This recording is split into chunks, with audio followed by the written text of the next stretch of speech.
माता जी का संदेश चैनल में फिर से आपको स्वागत है। संदेश को पूरा सुने और वीडियो को एक लाइक करके चैनल को सब्सक्राइब करें ताकि माता जी का आने वाले संदेश आपको प्राप्त हो सके। संदेश को शुरू से लेकर अंत तक जरूर सुने और संदेश को बीच में से छोड़ कर जाने की भूल कभी ना करें।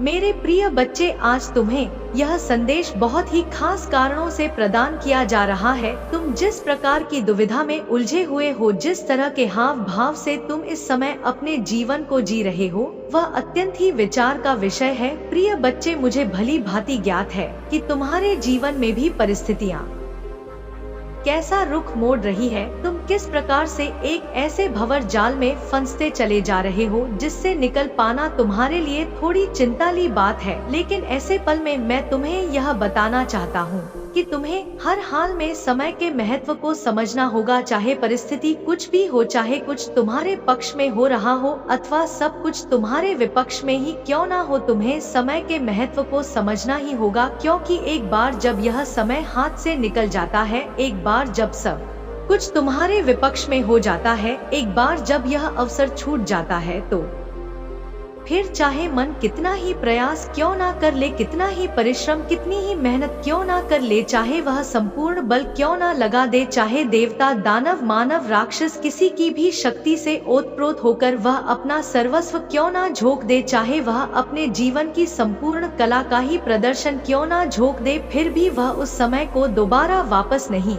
ला पाता जिसमें उसके लिए अवसरों की भरमार होती है, जिसमें उसके लिए अवसरों के मार्ग छिपे हुए होते हैं, जिसमें उसके मंजिल तक पहुंचने का रास्ता विद्यमान होता है। भले ही वह दृष्टिगत ना हो, भले ही वह विचार का विषय हो, किंतु यह होता है, वह समय दोबारा लौट कर नहीं आता। इसलिए मेरे प्रिय बच्चे, यह समय महत्वपूर्ण है। यदि तुमने कोई चीज अपने भविष्य के लिए विचारणीय की है, कुछ अपने मन में सोच कर रखा हुआ है, तो कभी भी उससे बचना नहीं चाहिए, सदैव उस तक पहुंचने का प्रयास शुरू कर देना चाहिए। किंतु मनुष्य बहुत बड़ी बड़ी भूलें करता है। वह अपने सोचे हुए रूपरेखा तक कार्य करने के बजाय, उस पर पहुंचने के बजाय ऐसी योजनाएं लगाने लगता है कि जैसे सब कुछ उसके नियंत्रण में हो, और यहीं से वह वास्तव में सारा नियंत्रण होने लगता है। वास्तव में जो कुछ उसे हासिल होना चाहिए था, वह उन सब चीजों को गवा बैठता है। क्योंकि जब मनुष्य विभिन्न प्रकार की योजनाएं बनाता है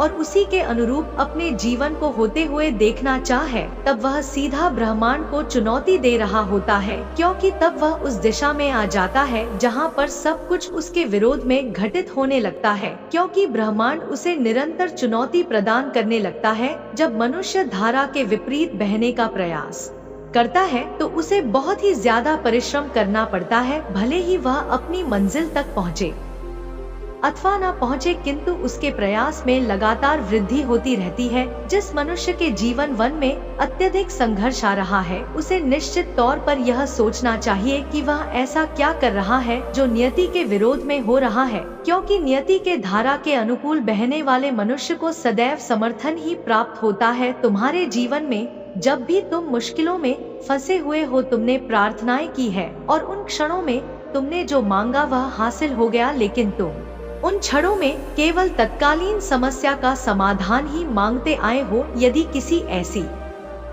मुसीबत में तुम फंसे रहे जिससे निकल पाना तुम्हें असंभव लग रहा था, तो उन क्षणों में जब तुमने हृदय से प्रार्थना की, जब तुम मुसीबत में फंसे रहे, तुमने केवल उस मुसीबत से निकलने का मार्ग मांगा और उसके एवज में तुमने कुछ वादे भी किए। हालांकि तुमने अपने वायदों को पूरा नहीं किया, किंतु फिर भी तुम्हारा समर्थन हुआ उन क्षणों में। यदि तुम अपनी प्रगति मांगते तो निश्चित तौर पर वह भी तुम्हें प्राप्त हो जाती, किंतु तुम्हारा विवेक उतना आगे नहीं बढ़ा और ना ही किसी भी मनुष्य का विवेक उतना पहुंच पाता है। लेकिन मेरे प्रिय बच्चे, तुम पर अवसरों की बरसात इसलिए हो रही है क्योंकि तुम नेक दिल मनुष्य हो, तुम्हारा हृदय सच्चा है, तुम पवित्र आत्मा हो, तुम देव आत्मा हो, तुम पुण्यता से भरे हुए हो, और इसी वजह से तुम पर कृपा बरसती रही है। प्रिय बच्चे, तुमने जो रूपरेखा अपने भविष्य के लिए अपने विचारों में गढ़ी है, जो सोच कर रखा हुआ है, उस पर निश्चित ही तुम कार्य करने लग जाओ और योजनाएं बनाना बंद कर दो। क्योंकि जब तुम योजनाएं बनाना प्रारंभ करते हो, तब चुनौतियों को भी आमंत्रण देते रहते हो। प्रिय बच्चे, तुम यदि निरंतर मेहनत करते रहोगे तो निश्चित तौर पर तुम्हें उसका परिणाम मिलेगा। एक ना एक दिन तुम निश्चित तौर पर उसके फल को उपभोग कर सकोगे। तुम्हारी मेहनत, तुम्हारा परिश्रम, तुम्हारा सामर्थ्य बयां करेगा। साथ ही तुम यह देख पाओगे कि किस प्रकार से तुम्हारा भाग्य तुम्हारे पक्ष में कार्य कर रहा है। भले ही तुम्हें अभी यह नजर आता हो, भले ही अभी तुम्हें लगता हो कि तुम्हारी किस्मत तुम्हारे पक्ष में नहीं है, लेकिन यह वास्तविकता नहीं है। यह केवल विचारों का भ्रम जाल है, जिसकी वजह से तुम्हें लगता है कि नियति तुम्हारा साथ नहीं दे रही, किंतु वास्तविकता में यह सत्य नहीं है। मेरे बच्चे, क्या तुम्हें ज्ञात है कि संसार में जो भी जीव सफल हुए हैं, जितने भी मनुष्य सफल हुए हैं, उसके पीछे किस चीज का हाथ था? क्या तुम जानते हो कि उनकी सफलता में सबसे बड़ा योगदान किन मूल्यों का रहा, किन वाक्यों का रहा, किन वक्तव्य का रहा, किन परिस्थितियों का रहा और कैसी मानसिक विचारधारा का रहा? मेरे प्रिय बच्चे, तुम्हें मेरी बात को बड़े ही ध्यान से पूर्ण अंत तक सुनना होगा, तब तुम अपनी भी वास्तविकता से परिचित हो सकोगे। प्रिय बच्चे, इस संसार में जो भी लोग सफलता को हासिल किए हैं, सर्वप्रथम उन्होंने अपने विचारों में परिवर्तन किया है। उनके मन में अपने प्रति जो भी हीन भावना उत्पन्न हो रही थी, उनके मन में जो भी ऐसे भाव उत्पन्न हो रहे थे कि वह कमजोर है, वह आश्रित है, वह निराधार है, वह नकारात्मक है, वह सामर्थ्यवान नहीं है, वह किन्हीं चीजों को, किन्हीं परिस्थितियों को नियंत्रण करने में सक्षम नहीं है और इस वजह से वह हार जाएंगे। वह जिन परिस्थितियों के तले दबे हुए हैं,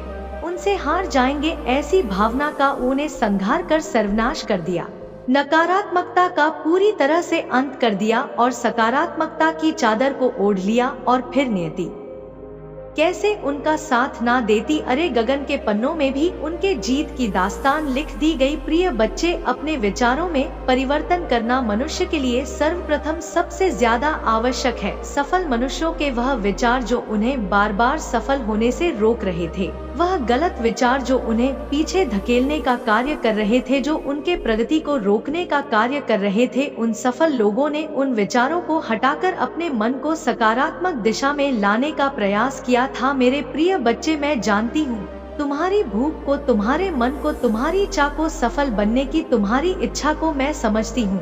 तुम क्या सोचते हो, क्या विचार करते हो, इसलिए तुम्हें अपने विचारों को सही दिशा में लाने का प्रयास करना ही होगा। प्रिय बच्चे, सर्वप्रथम तुम्हें अपने मन से सभी बुरे विचारों को निकालकर अपने मन में शुद्ध विचारों को लाना ही होगा, ताकि तुम सफलता की दिशा में पहला कदम बढ़ा सको। और अपनी दृष्टि को तुलना और जलन की दृष्टि से परे करना होगा, क्योंकि ऐसा करके ही तुम अपने आंखों पर चढ़े हुए झूठ के आईने को निकाल फेंकोगे और केवल तभी तुम सच्चाई को भली भांति देख पाओगे। अध्यात्म जगत में तुमने जब कदम रखा तो तुमने अपने अंतर्मन को समझने का प्रयास किया और तुम्हारा यह प्रयास ही तुम्हें बहुत आगे लेकर जाने वाला है। मेरे प्रिय बच्चे, तुम्हें हर हाल में अपने मन से बुरे विचारों को हटाना ही होगा। तुम्हें वह सब कुछ सोचना ही होगा, उन सब चीजों की कल्पना करनी ही होगी जो तुम वास्तव में घटित होते हुए देखना चाहते हो, जो तुम अपने स्वयं के जीवन में पा लेना चाहते हो। उस अवस्था में तुम्हें अपने आप को महसूस करना होगा, उस अवस्था में तुम्हें अपने आप को लाना होगा। मैं यह नहीं कह रही कि तुम उसकी योजनाएं बनानी प्रारंभ कर दो, मैं यह नहीं कह रही कि तुम उसके लिए अहंकार में चूर हो जाओ, बल्कि उसे अपनी वर्तमान परिस्थिति की भांति मानकर वैसा ही जीना प्रारंभ कर दो। जिस जीवन शैली की कल्पना तुमने भविष्य में की है, उसे आज इसी वर्तमान में घटित होता हुआ महसूस कर सको। प्रिय बच्चे, तुम्हें कई बार कई तरह के विचार उत्पन्न होते हैं, लेकिन तुम्हें प्रतिफल जागृति की अवस्था में आकर शांति के साथ उन विचारों को देखना होगा। वह विचार कहीं तुम्हें पीछे तो नहीं ढकेल रहे हैं।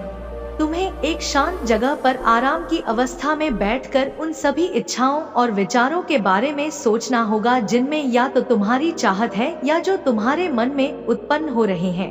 वह इच्छाएं जो तुम घटित होते हुए देखना चाहते हो, उन्हें तुम महसूस करो। वह विचार जो स्वतः ही तुम्हारे दिमाग में आ रहे हैं, उसे तुम देखना प्रारंभ कर कि वह तुम्हें किस दिशा की ओर ले जा रहे हैं। किसी भी विचार से तुम्हें डरने की आवश्यकता नहीं। यदि कोई भी विचार तुम्हारे मन में ऐसी परिस्थिति पैदा करते हैं जिससे तुम्हें भय लगता है तो तुम्हें उसे डरने की आवश्यकता नहीं। वास्तव में मैं उसे घटित होने नहीं दूंगी। वास्तव में मैं किसी भी बुरे विचार को वास्तविक जीवन में घटित नहीं होने दूंगी। कुछ ऐसा नहीं होने दूंगी जिससे तुम्हें हानि हो, जिससे तुम्हारा विचलित हो। प्रिय बच्चे, तुम अपनी उन इच्छाओं का विचार करो जो तुम अपने सामने प्रकट होता हुआ देखना चाहते हो। उसके पश्चात तुम्हें इच्छाओं को एक जगह पर लिखना होगा। ऐसा करना तुम्हारे लिए आवश्यक है, क्योंकि यह तकनीक है जिसके माध्यम से तुम सटीक दिशा की तरफ बढ़ सकोगे। मैं जानती हूँ कई बार यह तुम्हें रुचिकर नहीं लगेगा, लेकिन अपनी रुचि और अरुचि से परे तुम्हें केवल उसका विचार करना होगा जो तुम्हारे लिए सही है, जो तुम्हारे लिए आवश्यक है। प्रिय बच्चे, अपनी इच्छाओं को लिखने के पश्चात तुम्हें उस पर कायम होना होगा, उस पर दृढ़ विश्वास बनाना होगा। तुम्हें यह मानना होगा कि यह सब कुछ तुम्हारे लिए हो रहा है। तुम्हें लगातार अपने विश्वास को मजबूत करना होगा। फिर अपना कार्य नियमित तौर पर प्रारंभ कर दो। मैं नहीं कह रही तुम अत्यधिक मात्रा में मेहनत करो। मैं यह भी नहीं कह रही कि तुम विचलित हो। तुम जैसे जीवन जी रहे हो वैसे ही जियो, किंतु इस तकनीक को करने के पश्चात प्रिय बच्चे तुम्हें निरंतर अपना कार्य करते रहना है। तुम्हें थकना नहीं है। तुम्हें किसी भी परिस्थिति में हिम्मत नहीं हारना है, चाहे कोई तुम्हारे साथ हो अथवा ना हो। तुम्हारे परिश्रम का परिणाम तुम्हें निश्चित तौर पर मिलेगा। तुम देखोगे कि एक एक करके तुम्हारी समस्त इच्छाएं कैसे पूर्ण हो रही है। मेरे प्रिय बच्चे, तुम्हारी हार तो कभी हो ही नहीं सकती। मैंने तुम्हारी किस्मत में जीत लिखी है और यह जीत बहुत ही जल्द घटित होती हुई तुम्हें दिखाई देगी। तुम हार जाओ, इस बात का प्रश्न ही नहीं उठता। इसलिए बेवजह की चिंता ना करो, बेवजह का भय अपने मन में उत्पन्न ना होने दो। तुम एक बात सदा याद रखना, तुम्हारी जीत टली नहीं है, तुम्हारी जीत रुकी नहीं है। तुम इस संसार में जो कुछ भी बांटते हो बदले में अपने लिए भी वह प्राप्त करते हो। तुम इस सच्चाई से वाकिफ हो, लेकिन यह जल्द ही तुम्हारे साथ घटित होता हुआ देखोगे। इसलिए दो की ना हो, शांति से रहो और सब कुछ अपने आप होगा। प्रेम, धन, संपत्ति, समृद्धि, दुख, क्रोध, लालसा, अभिलाषा, इच्छा जो बांटो के बदले में वह पाओगे। मेरे प्रिय, बांटना प्रारंभ करो, फिर देखो चमत्कार कैसे घटित होता है। यह तुम्हारी इच्छा के साथ नहीं होगा, किंतु यह निश्चित तौर पर होगा। मेरे बच्चे, चाहे परिस्थिति कैसी भी हो, कोई तुम्हारा साथ दे या ना दे, मैं हर हाल में तुम्हारे साथ हूँ। मैं तुम्हारे आसपास होने का एहसास दिलाता रहूंगा। प्रिय बच्चे, मेरे आने वाले संदेश की प्रतीक्षा में अवश्य रहना, क्योंकि मैं विभिन्न संकेतों को तुम्हें बताने फिर आऊंगा, तुम्हारा मार्गदर्शन करने फिर आऊंगा। मेरे बच्चे, अपने माता को सच्चे दिल से मानते हो तो इस वीडियो को लाइक करके चैनल को सब्सक्राइब जरूर करें और कमेंट में जय माता रानी जरूर लिखें। सदा सुखी रहो, तुम्हारा कल्याण होगा।